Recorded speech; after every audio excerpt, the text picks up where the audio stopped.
Have you ever had a bad day where you wish you were camping, where you'd like to just take 5 and disappear into the woods?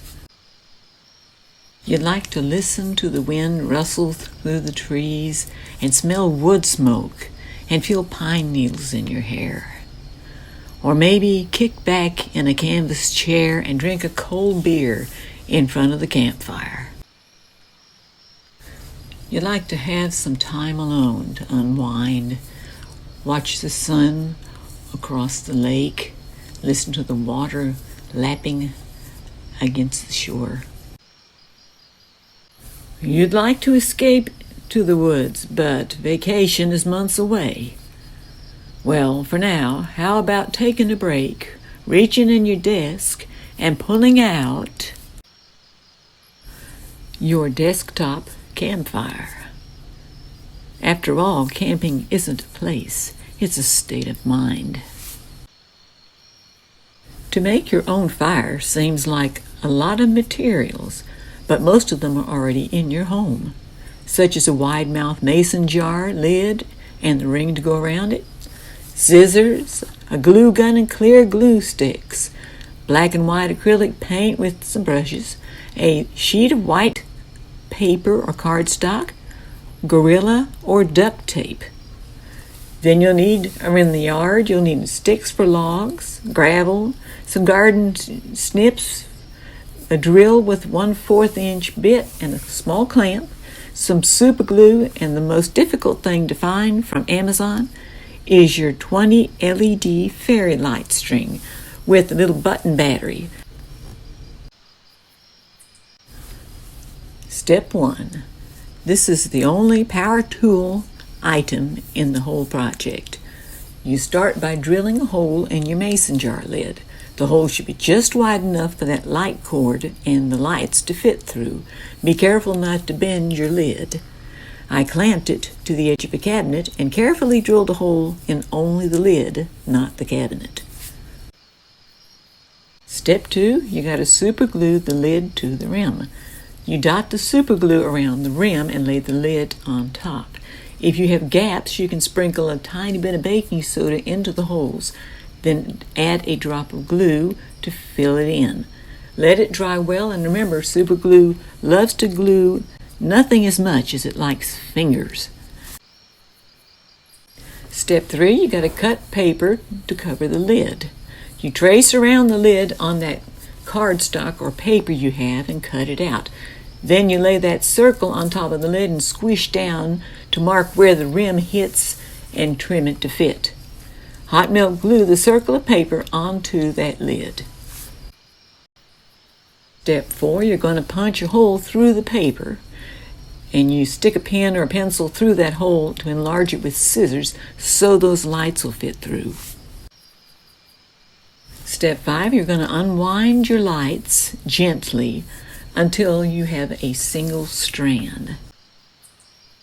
Step 6, you're going to thread your light string through the hole.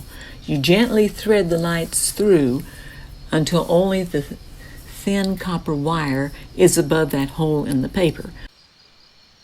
Step 7, you're going to tape your battery underneath the lid, wind that thicker wire from your lights in a loop, and Gorilla tape the battery in place, leaving easy access to that off and on switch. Sometime in the future, you may have to replace the battery, so this way it's easy to get to. Step 8, cutting your logs. This is your treasure hunt. You're going to cut your firewood. Use your garden snips to cut them generally the same length, a bit shorter than the paper circle on top of your lid. Remember to choose sticks that look like miniature logs, with imperfections and bits of moss and many knotholes. Be sure the sticks aren't rotten and don't have any insects in them. You'll make 3 layers of 4 logs each. Save any broken bits of bark to decorate your fire later. Step 9. Add your layer 1 lights. Turning on the power, gently wind the light string in a circle, doubling back on itself so that the lights aren't shining in one place. 6 lights per layer is a pretty good number, but remember, do not hold your hot end of the glue gun directly on the wires so you don't melt them. Then you lay the wires on the paper and squirt hot melt glue over the wires but not the lights, in a couple of places to hold the whole thing down to the paper. Step 10, stag your logs, first layer.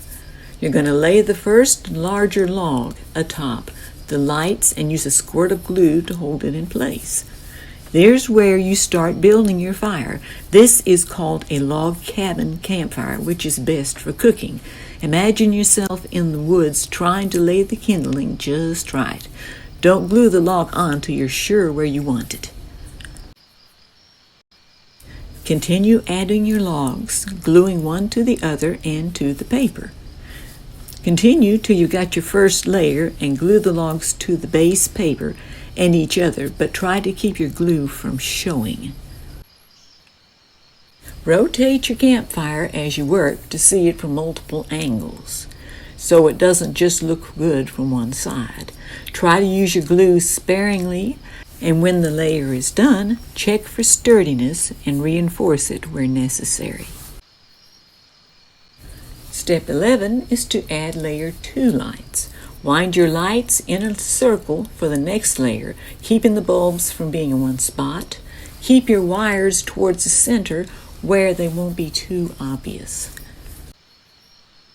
Step 2, now that you got your lights down, add your next smaller size logs on top of those lights. Step 13, stack your top layer.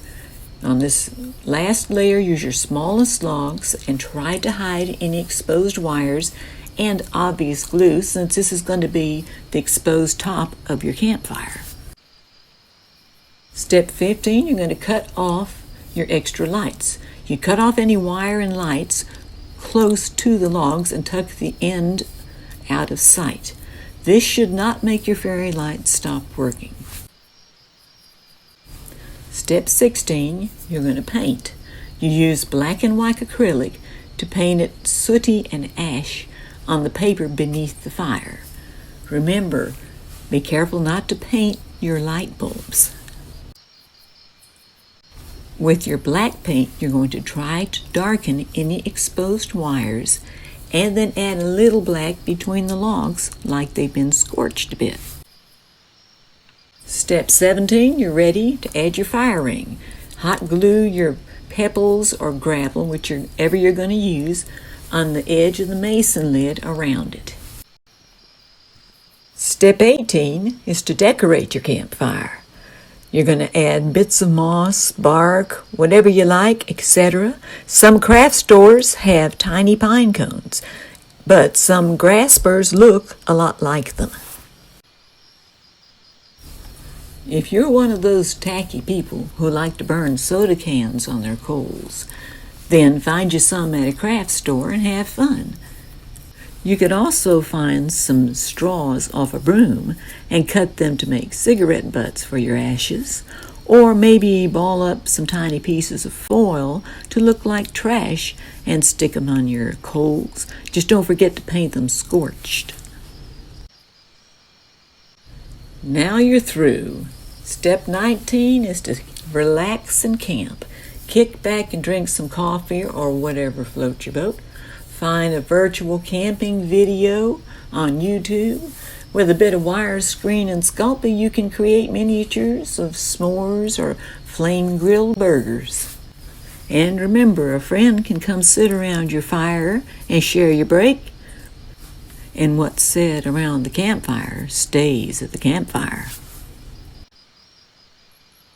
And if anyone comes up, sees you, and gives you that look, you can tell them with this campfire you won't get poison ivy or spiders in your sleeping bag. Photos of the woods in this video are from Sandy Creek Campground in the Texas Big Thicket National Preserve near Jasper. They have running water, electricity, flush toilets, hiking and bike trails, fishing, and honest-to-God hot showers. Get your reservations fast, they book up early. And there's your link for it.